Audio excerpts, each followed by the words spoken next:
ഇനി ഇങ്ങനൊരു റെസിപ്പിയാണ് ചെയ്യുന്നത്, പടവലങ്ങ വെച്ചൊരു മസാലക്കറി. അപ്പോഴിതെങ്ങനെയാണ് തയ്യാറാക്കണേന്ന് നോക്കാം. അപ്പോൾ ചോറിൻ്റെ കൂട്ടത്തൊക്കെ കഴിക്കാൻ പറ്റിയ നല്ല ടേസ്റ്റി ആയിട്ടുള്ളൊരു കറിയാണ്.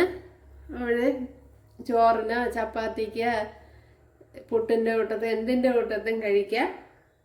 അപ്പോഴിതെങ്ങനെയാണ് തയ്യാറാക്കണേന്ന് നോക്കാം. കൂട്ടുകാരെ, സെലം ബ്ലോസിലേക്ക് സ്വാഗതം. ഇന്നൊരു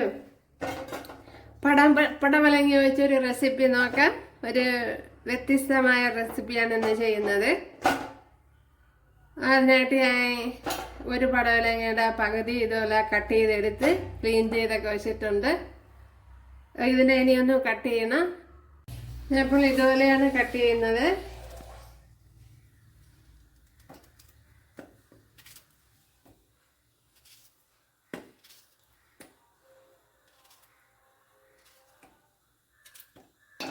ഇതുപോലെ എല്ലാം കട്ട് ചെയ്തെടുക്കാം.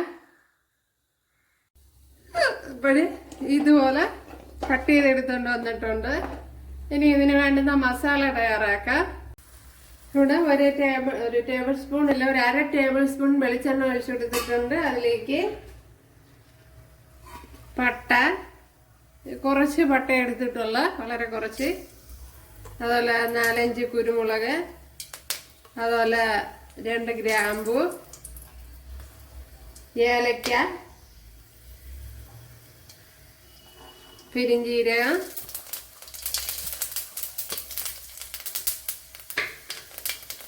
ഏലക്ക ഒരു 3 ഏലക്കയാണ് ഇട്ട് കൊടുത്തിട്ടുള്ളത്. ഇനി തേങ്ങ ഇട്ട് കൊടുക്കുക. ഇതിലേക്ക് തീ മീഡിയത്തിൽ വെച്ച് ശരിയാക്കി എടുക്കണം.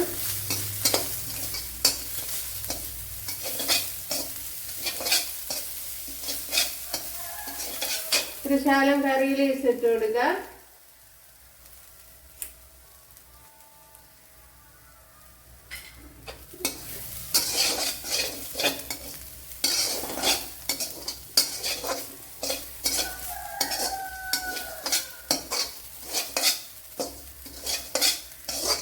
അപ്പം ഞാൻ ഇന്നലെ ഒരു പടവലങ്ങയുടെ റെസിപ്പി ഇട്ടിട്ടുണ്ട്. അത് നല്ല ടേസ്റ്റുള്ള കറിയാണ്. അപ്പോഴേ എല്ലാവരും ചെയ്ത് നോക്കുക. ഒരു തവണയെങ്കിലും ചെയ്ത് നോക്കുക, നിങ്ങൾക്ക് തീർച്ചയായിട്ടും ഇഷ്ടപ്പെടും. ഇവിടെ തേങ്ങയൊക്കെ നല്ലപോലെ മൂത്ത് വന്നിട്ടുണ്ട്. ഇതിലേക്കിനി പൊടി ഐറ്റങ്ങൾ ഇട്ട് കൊടുക്കാം.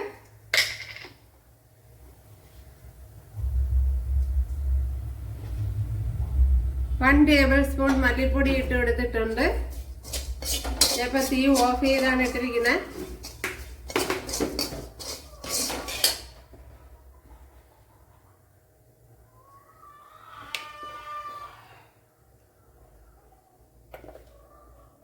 ഒന്നര ടേബിൾ സ്പൂൺ മുളക് പൊടി. ഇത് എരിവില്ലാത്ത മുളക് പൊടിയാണ്, കാശ്മീരി മുളക് പൊടിയാണ്. അപ്പോൾ എരിവുള്ള മുളക് പൊടിയൊക്കെ ആണെങ്കിൽ അതനുസരിച്ച് അഡ്ജസ്റ്റ് ചെയ്തിടുക.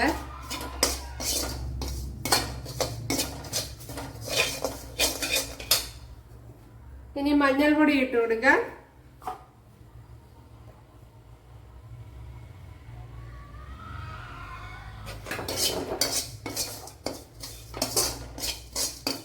ഓക്കെ, ഇത് തന്നെ മതിയാവും. ഇതിന് തണുത്തതിന് ശേഷം ഒന്ന് ഫൈനായിട്ടൊന്ന് അരച്ചെടുക്കണം. വളരെ ഈസി ആയിട്ട് നമുക്ക് ചെയ്തെടുക്കാം. അത് 1.5 ടേബിൾ സ്പൂൺ വെളിച്ചെണ്ണ ഒഴിച്ചു കൊടുത്തിട്ടുണ്ട്. അതിലേക്കിനി ഒരു 7-8 വെളുത്തുള്ളി, ചെറിയ പീസ് ഇഞ്ചി ഇത്ര ഇട്ട് കൊടുക്കാം.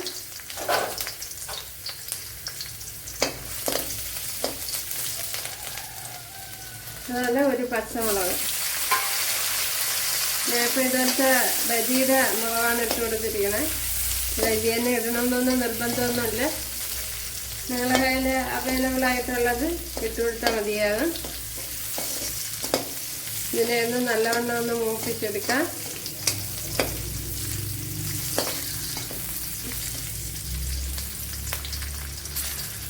ഇനി ഇതിലേക്ക് ഒരു സവാള ഇതുപോലെയാണ് അരിഞ്ഞിരിക്കുന്നത്, അത് ഇട്ട് കൊടുക്കാം.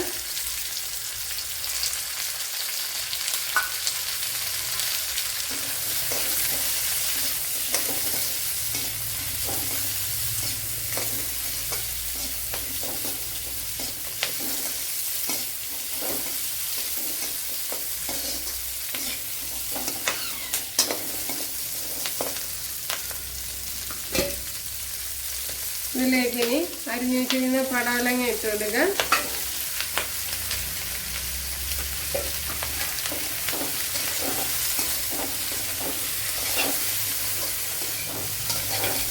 ആവശ്യമായ ഉപ്പിട്ട് കൊടുക്കുക.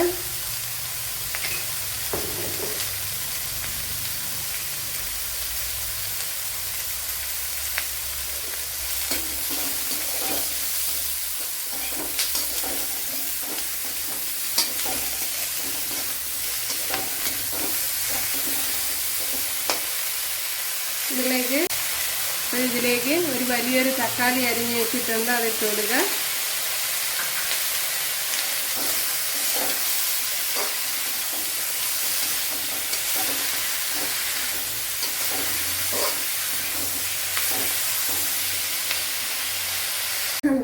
അരച്ചെടുത്ത അരപ്പ് ഒഴിച്ചു കൊടുത്തിട്ടുണ്ട് ഇതിലേക്ക്.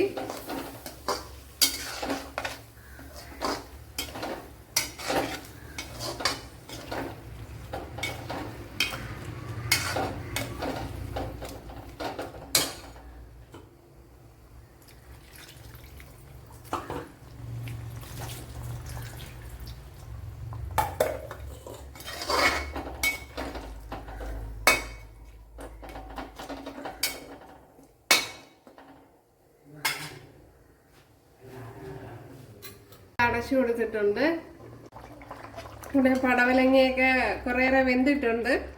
ഇപ്പോൾ കുറച്ചുകൂടെ ഒന്ന് വെന്ത് കലങ്ങണം, വെന്ത് ഒന്ന് ഉടഞ്ഞു വരണം ഒക്കെ. അപ്പോഴീ സമയം അതിലേക്ക് 1 ടേബിൾ സ്പൂൺ പുളി ഒഴിച്ചു കൊടുക്കുക.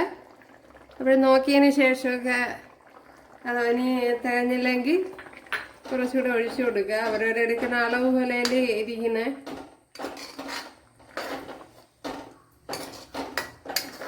ഇപ്പം കുറേയേറെ വെന്തതിന് ശേഷമാണ് ഒഴിച്ചു കൊടുത്തത്. അപ്പോൾ നേരത്തെ ഒഴിച്ചു കൊടുത്ത പടവലങ്ങ വെന്ത് കിട്ടില്ല. അപ്പോൾ വെന്തതിന് ശേഷം വേണം ഒഴിച്ചു കൊടുക്കാൻ. ഉപ്പൊക്കെ ഉണ്ടെന്ന് നോക്കാം.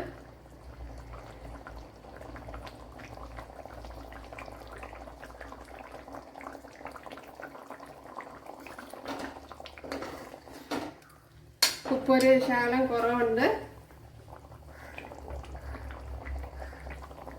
ഇട്ട് കൊടുക്കാം.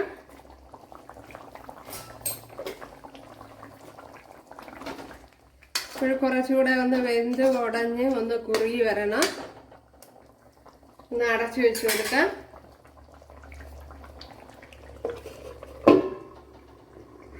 നമ്മുടെ കറി ഇവിടെ റെഡി ആയിട്ടുണ്ട്.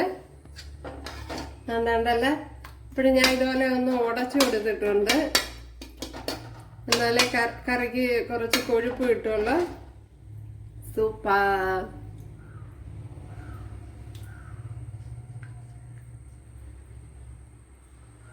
ഉണ്ടല്ലോ. അയ്യോ, തറയിലൊക്കെ വീഴുന്നു.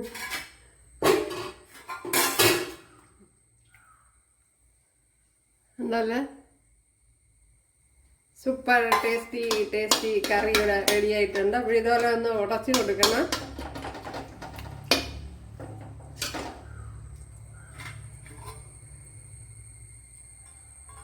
ഉണ്ടല്ലേ. സൂപ്പർ ടേസ്റ്റ് ഒരു കറി ഇവിടെ റെഡി ആയിട്ടുണ്ട്. അപ്പോൾ ഇനി ഇതിൻ്റെ ഒന്ന് കടുക് താളിക്കണം. ഓയിൽ ഒഴിച്ചു കൊടുത്തിട്ടുണ്ട്, കടുക് പൊട്ടിയിട്ടുണ്ട്. ഓയിലൊക്കെ അവരൊരാവശ്യത്തിന് ഒഴിച്ചു കൊടുക്കുക.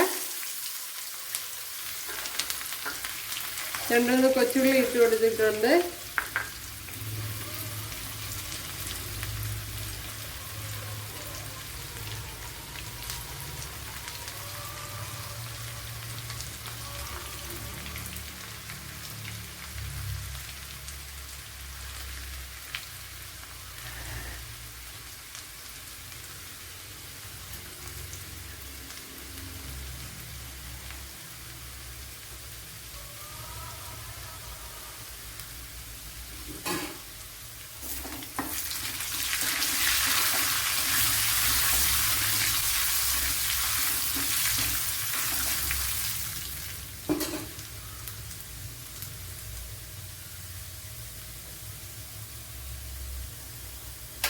ഇതിലേക്ക് ഇനി പച്ചമുളക് ഇട്ട് കൊടുക്കുക.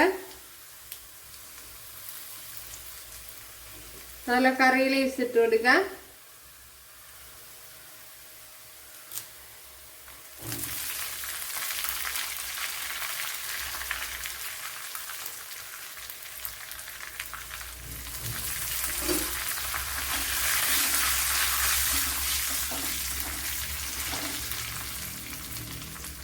അതുപോലെ 1/4 ടീസ്പൂൺ മസാലപ്പൊടി ഇട്ട് കൊടുക്കുക. ഒരു 1/4 ടീസ്പൂൺ മസാലപ്പൊടിയാണ് ഇട്ട് കൊടുത്തത്. ഇതിലേക്ക് ഒഴിച്ചു കൊടുക്കുക.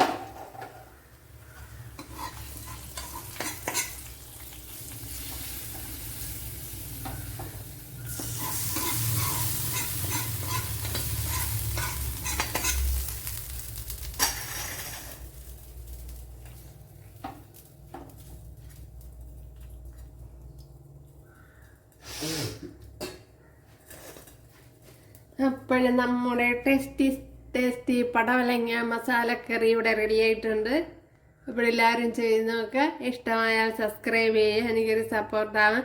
അപ്പോൾ അടുത്തൊരു വീഡിയോ ആയിട്ട് കാണാമെന്ന് പറഞ്ഞുകൊണ്ട് എല്ലാവർക്കും താങ്ക്സ്.